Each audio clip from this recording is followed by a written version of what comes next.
E nós continuamos em uma residência, onde já tem vários exemplos de transformação de energia elétrica em outras fontes de energia.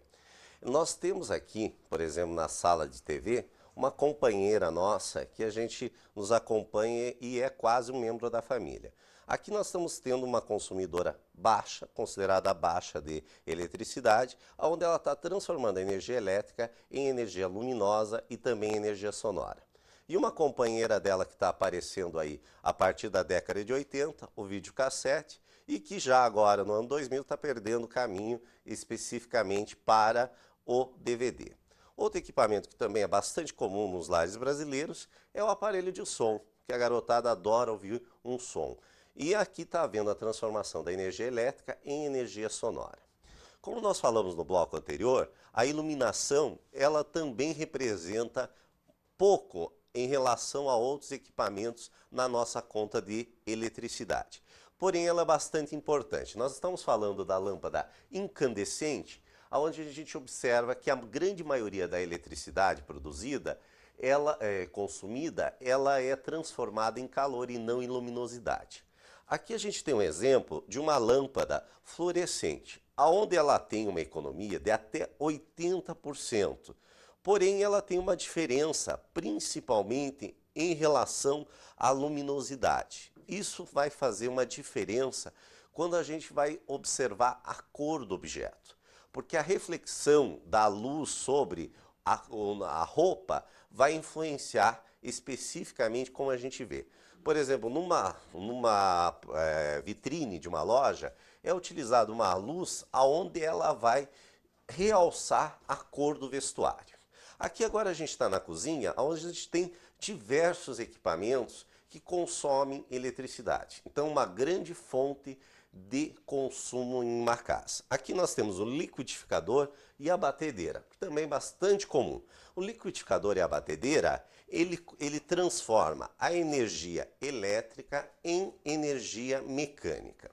Outro equipamento que está se tornando cada vez mais comum nos lares brasileiros é especificamente o micro-ondas, aonde ele vai fazer uma transformação um pouquinho mais complexa.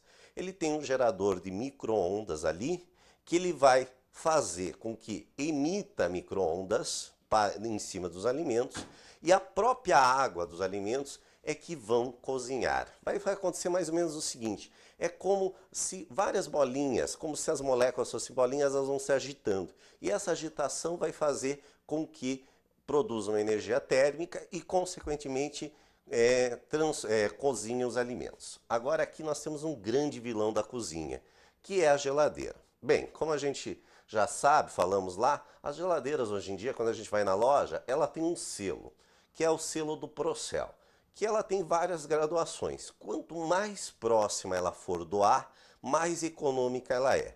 Porém, isso não determina somente a economia dela. Outra coisa que a gente pode fazer economia é em relação à abertura e fechamento. Quando a gente vai pegar alguma coisa na geladeira, pegar tudo que a gente quer numa vez só, porque isso faz com que entre calor aqui e a geladeira necessite gastar mais energia. Nós temos também aqui, no caso, um freezer. Esse também é um grande vilão. Porém, o freezer nós devemos ter com os alimentos que a gente realmente vai utilizar, porque ele é um grande consumidor, assim como a geladeira. Agora nós vamos ver, na questão 5 do Enem de 2001, um gráfico que representa um consumo de uma casa média brasileira. A distribuição média por tipo de equipamento do consumo de energia elétrica nas residências no Brasil é apresentada no gráfico. Nós temos no gráfico aqui que a geladeira consome cerca de 30% de energia, as lâmpadas incandescentes 20%, a TV 10%, a máquina de lavar 5%, o chuveiro 25%, o ferro elétrico 5%. E os outros equipamentos 5%. Em associação com os dados do gráfico, considere as variáveis. Primeiro, a potência do equipamento. Segundo, as horas de funcionamento. Terceiro, o número de equipamentos. O valor das frações percentuais do consumo de energia depende de Alternativa A, apenas a primeira. Alternativa B, apenas a segunda. Alternativa C, apenas a primeira e segunda. Alternativa D, apenas a segunda e terceira. Alternativa E, a primeira, segunda e terceira. Na nossa questão, ele coloca três variáveis para o consumo dos equipamentos, que é a potência do equipamento, o número de equipamentos e o número de horas. Essas três variáveis são diretamente proporcionais e influenciam no consumo.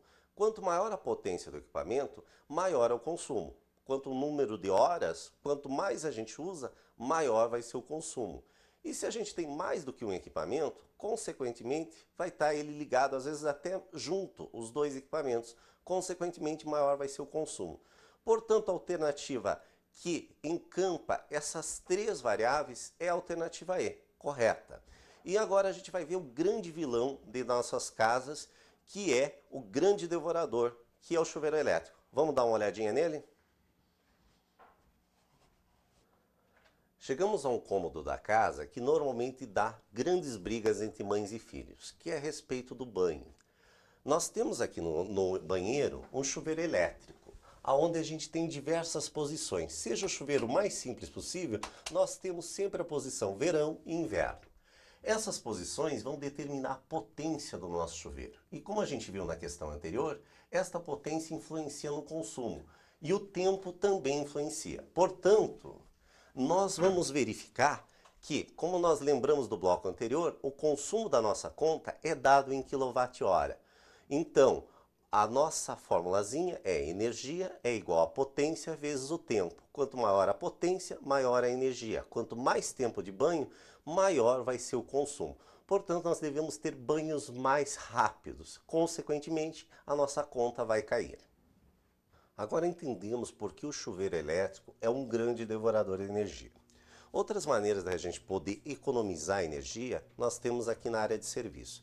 Nós temos a máquina de lavar, que nós devemos juntar o máximo de roupa, porque a gente vai estar economizando energia elétrica e também água. E, consequentemente, o ferro de passar. Vamos juntar todas as roupas da semana e passar apenas de uma vez. Com certeza, a nossa conta de eletricidade vai diminuir. Agora vamos resolver a nossa última questão do nosso projeto Eureka, a questão número 6 de 2001. Como medida de economia, em uma residência com 4 moradores, o consumo mensal médio de energia elétrica foi reduzido para 300 kWh. Se essa residência obedece à distribuição dada pelo gráfico do exercício anterior, e se nela há um único chuveiro de 5.000 watts, pode-se concluir que o banho diário de cada morador passou a ter uma duração média em minutos de: alternativa A, 2,5, alternativa B, 5, alternativa C, 7,5, alternativa D, 10, alternativa E, 12. Essa é uma questão clássica do Enem e que mostra o objetivo do Enem, que é a compreensão e a união entre as disciplinas que a gente teve no ensino médio. Essa questão, a gente tem que fazer uma boa leitura, uma boa interpretação dela e depois utilizarmos os conhecimentos que a gente aprendeu na disciplina de física e também de matemática. Agora, relembrando o gráfico que a gente viu na questão anterior, o chuveiro elétrico em uma casa corresponde a 25% do consumo, ou seja, transformando isso em fração, 1/4 do consumo. Como essa casa conseguiu reduzir para 300 kWh, 1/4 de 300 kWh vai perfazer 75 kWh, ou seja, será reservado ao banho, ao chuveiro, 75 kWh deste consumo. Esse 75 kW vai determinar o tempo desse banho. Mas como é que a gente vai determinar o tempo? Bem, o tempo a gente tem que lembrar que é o tempo individual de cada banho e também os dias do mês, que no caso a gente vai considerar 30 dias. Então, relembrando a fórmula da energia. Energia é igual a potência vezes o tempo. A potência dada desse chuveiro seria de 5.000 watts. E o tempo, então, vai ser 30 dias vezes o tempo individual de todos os 4 banhos dessa família.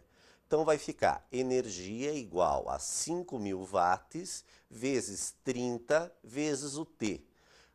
Resolvendo esta equação, nós vamos encontrar que o tempo é 0,5 horas, porque nós estamos com o tempo em horas. Ou seja, meia hora ou 30 minutos.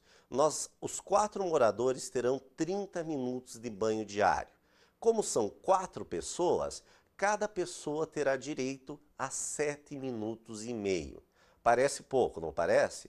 Mas é o suficiente. Se a gente quer fazer economia, tem que fazer alguns sacrifícios. Portanto, a alternativa correta dessa nossa questão é a alternativa C, de 7 minutos e meio. Agora, gente, quando vocês forem fazer o Enem, façam com bastante calma, leiam a questão com cuidado, e os conhecimentos de física são aqueles conhecimentos não apenas acadêmicos que a gente viu na escola, são aqueles conhecimentos que você vai utilizar muito ainda na sua vida, no seu dia a dia. Então, boa sorte na prova!